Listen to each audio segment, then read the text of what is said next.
ये कहानी है डीबी कूपर की, एक ऐसी मिस्ट्री मैन की जिसने एक प्लेन को हाईजैक किया और $2 लाख कैश लेकर और फिर पैराशूट के साथ हवा में कूद गया। और सबसे इंटरेस्टिंग पार्ट, उसके बाद कभी किसी ने उसे देखा ही नहीं। आज तक लोग इस बात से हैरान हैं, वो था कौन और गया कहाँ, और क्या सच में जिंदा बचा या फिर नहीं। ये मिस्ट्री है जो पिछले 50 सालों से लोगों को कंफ्यूज करती आ रही है। तो चलिए दोस्तों, इस अनसॉल्व पजल को सॉल्व करने की कोशिश करते हैं और जानते हैं इस प्लेन हाईजैकर की असली कहानी। तो चलिए शुरू करते इस माइंड ब्लोइंग कहानी को एकदम डिटेल में।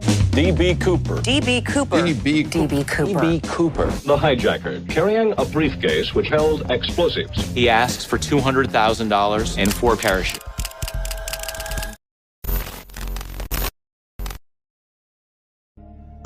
नवंबर सन 1971 अमेरिका में पोर्टलैंड ओरेगन के एयरपोर्ट पर नॉर्थ वेस्ट ओरियन एयरलाइन की एक फ्लाइट 305 पोर्टलैंड से सिएटल जा रही थी, जो एक छोटी सी आधे घंटे की फ्लाइट है। जब बोर्डिंग स्टार्ट हुई, यानी जब सारे पैसेंजर प्लेन में चढ़ रहे थे, तब एक आदमी नजर आया जिसने black suit, white shirt, black tie और एक ओवरकोट पहना हुआ था। उसके हाथ में एक ब्रीफकेस था और वो सिगरेट पी रहा था।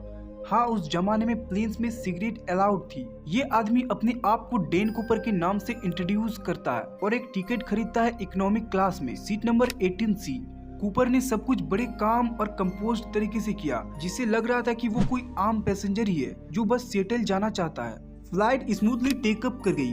उस समय फ्लाइट में टोटल 36 पैसेंजर और 6 क्रू मेंबर्स थे और सब कुछ बिल्कुल नॉर्मल चल रहा था। कूपर ने अपने लिए एक बॉर्बन और सोडा ऑर्डर किया और अपनी सीट पर रिलैक्स करके बैठ गया। लेकिन जब प्लेन हवा में था, उसने एक छोटी सी मूव की जो सब कुछ बदल देगी। उसने एक फोल्डेड नोट पास किया फ्लाइट अटेंडेंट फ्लोरेंस शार्पनर को।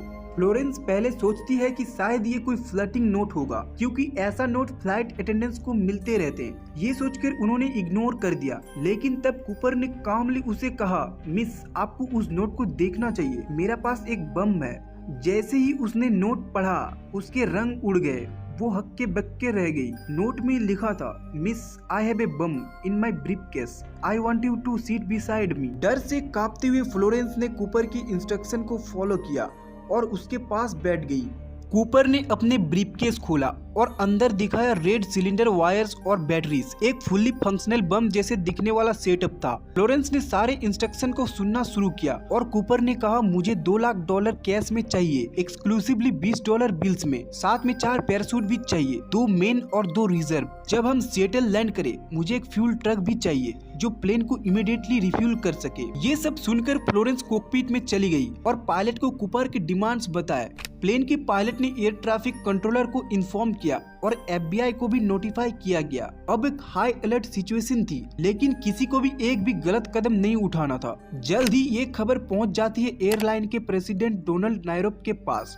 वो यहाँ पर डिसीजन मेकर थे और फैसला लेते हैं कि जो भी ये हाईजैकर कहने लग रहा है, हम उसकी सारी डिमांड्स पूरी करेंगे, क्योंकि 36 पैसेंजर की जान खतरे में थी। सिएटल टैकोमा एयरपोर्ट पर अथॉरिटीज ने कूपर के डिमांड को फुलफिल करने की तैयारी शुरू कर दी। कूपर ने स्ट्रिक्टली बोला था कि उसके पास टाइम बहुत कम है और सब कुछ उसके इंस्ट्रक्शन के अकॉर्डिंग होना चाहिए। बैंक से स्पेशली $2 लाख निकालेगी और नोट्स की डिटेलिंग भी कूपर की डिमांड के अकॉर्डिंग थी। $20 बिल्स में सारे नोट की सीरियल नंबर लिख लिए गए ताकि बाद में ट्रेस किया जा सके। 4 पैराशूट भी अरेंज किए गए, लेकिन एक मिस्टेक हो गई थी। Parachute accidentally local sky diving school से मंगवाए गए थे, जो ट्रेनिंग पैराशूट थे। इसलिए अथॉरिटीज ने इंश्योर किया सब प्रॉपर हो, ताकि कूपर को गुस्सा ना आए और वो किसी को हार्म ना करे।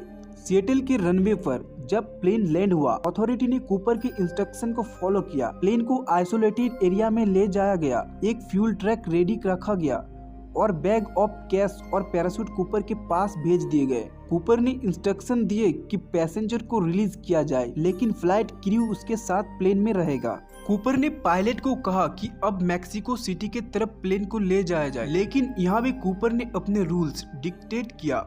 उसने फिर कहा कि प्लेन को सिर्फ 10,000 फीट की ऊंचाई पर ही रखना है और स्पीड 200 नोट्स पर, यानी 370 किलोमीटर पर आवर से ज्यादा नहीं होनी चाहिए। प्लेन के पीछे के डोर के स्टेयर्स को आधा ओपन रखने को कहा, जो नॉर्मल फ्लाइट प्रोटोकॉल के बिल्कुल अगेंस्ट था, लेकिन पायलट के पास कोई ऑप्शन नहीं था। प्लेन ने सिएटल से टेक ऑफ किया और हवा में जब प्लेन एक रिमोट एरिया से गुजर रहा था, कूपर ने एक्शन लिया उसने कामली कैश को अपने बैग में डाला, एक पैराशूट पहना और पीछे के दरवाजे के स्टेयर को ओपन करके ठंडी आंधी वाली रात में प्लेन से कूद गया। प्लेन के पायलट ने सडन प्रेशर ड्रॉप नोटिस किया, जो इंडिकेट करता था कि रियर स्टेयर ओपन हुई है, और लगभग 8 बजे शाम को कहीं दूर साउथ वेस्टर्न वाशिंगटन में डीबी कूपर हवा में गायब हो गया। Plane safely Reno Nevada land हो गया, लेकिन कूपर उसमें नहीं था। अब तक FBI ने प्रिपेयर किया था सर्च ऑपरेशन, लेकिन जहां कूपर कूदने वाला था वो एरिया डेंस फॉरेस्ट यानी घना जंगल था, उबड़ खाबड़ इलाका थे और अनप्रेडिक्टेबल वेदर कंडीशन से भरा हुआ था। उस रात ठंड बहुत थी और बारिश भी बहुत तेज हो रही थी और हवा भी तेज थी। ऐसे में सर्वाइवल मुश्किल लग रहे थे, पर कूपर का कोई ट्रेस नहीं मिला। सर्च ऑपरेशन में FBI ने हेलीकॉप्टर्स, ग्राउंड ट्रोप्स और ट्रैकिंग डॉग्स यूज किए, लेकिन फिर भी कूपर का कुछ भी नहीं मिला। एरिया इतना बड़ा था कि सारे पॉसिबिलिटी एक्सप्लोर करने में दिक्कत हो रही थी। कूपर की प्लेन से कूदने का एस्टिमेट कोऑर्डिनेट से लेकर नियर बाय लेक्स, रिवर और जंगल्स तक सब जगह ढूंढ ली गई, पर कुछ हाथ नहीं आया। इन्वेस्टिगेटर ने सोचा कि शायद कूपर क्रैश के बाद मर गया होगा, लेकिन उसका बॉडी या पैराशूट कभी रिकवर नहीं हुआ। कूपर का लूट, जो स्पेशली ट्रैकेड सीरियल नंबर के साथ था, जैसे लगता है कि या तो कूपर ने पैसा खर्चा नहीं किया या फिर पैसा कहीं गुम हो गए। एक और बड़ा क्लू 1980 में मिला, जब कोलंबिया रिवर के किनारे एक छोटे बच्चे को $5,800 कैश मिले। ये वही नोट्स थे जो कूपर के हाईजैक में यूज हुए थे, जिनके सीरियल नंबर मैच हुए, पर ये पैसे रिवर तक कैसे पहुंचे? कूपर ने वहाँ फेंके या वो किसी और तरीके से वहाँ पहुंचे, ये क्लियर नहीं हो पाए। FBI ने अपने इन्वेस्टिगेशन में मोर देन 800 सस्पेक्ट को शॉर्टलिस्ट किया, मतलब इनमें से कोई भी DB कूपर हो सकता है। एक एक सस्पेक्ट का प्रोफाइल मैच किया गया। उस टाइम पर वो लोग कहाँ थे ये भी चेक किया गया। लाइट डिटेक्टर टेस्ट भी किया गया। पॉपुलर सस्पेक्ट में रिचर्ड फ्लॉयड मैकॉय भी था, जिसने कुछ समय पहले कूपर के स्टाइल का हाईजैक रिपीट किया था, लेकिन उसकी फिजिकल डिस्क्रिप्शन मैच नहीं होता है। एक और नाम केनिथ क्रिस्टियनसन का था। वो एक फॉर्मर पैराटॉपर और फ्लाइट पर्सर था, मतलब फ्लाइट में हिसाब किताब देखभाल करने की जॉब करते थे, जिस वजह से वो एयरलाइन को अच्छी तरह से जानते थे। उसकी फैमिली मेंबर ने भी क्लेम किया था कि उसने कभी कुछ पैसे छुपाए हुए थे, लेकिन FBI को कोई ठोस सबूत नहीं मिले। दूसरा नाम रॉबर्ट रैक्स्ट्रो का भी था, एक डिकोडेड आर्मी वेटरन जिसको सर्वाइवल स्किल्स आती थी, लेकिन वो कूपर की फिजिकल अपीयरेंस से मैच नहीं करता है। इस वजह से ये भी गलत इन्फॉर्मेशन निकलते हैं। लोग थ्योरीज बनाते रहे कि कूपर शायद एक प्रोफेशनल स्काई डाइवर था या कोई ऐसा इंसान था जो डेस्परेटली लाइफ में कुछ बड़ा करना चाहता था। थ्योरीज में ये भी है कि कूपर ने प्लेन से कूदने के बाद लैंड नहीं किया होगा, क्योंकि वेदर कंडीशन बहुत खराब थी और अनट्रेनेड जंपर्स के लिए एक इम्पॉसिबल था जिंदा बचना। दोस्तों, आज तक DB कूपर मिस्ट्री अनसॉल्व्ड है। FBI ने ऑफिशियली 2016 में केस क्लोज कर दिया, लेकिन पब्लिक इंटरेस्ट कभी कम नहीं हुए। कूपर एक लेजेंड बन गया है, एक ऐसा इंसान जिसका डेयरिंग हेस्ट और डिसअपीयरेंस एक इंट्रिगिंग मिस्ट्री है। ये केस न सिर्फ एविएशन हिस्टोरी के एक सिग्निफिकेंट का पार्ट है, बल्कि एक ऐसा स्टोरी है जो लोगों को फैसिनेट और क्यूरियस रखता है। DB कूपर का हाईजैकिंग केस एक एग्जाम्पल है कि कैसे एक इंसान, ऑडासिटी और मिस्ट्री को एक लेजेंड बनाया जा सकता है। आज भी अगर आप सोच रहे हैं कि वो कहाँ गया होगा, तो ये कहानी कभी भी पूरी नहीं होगी।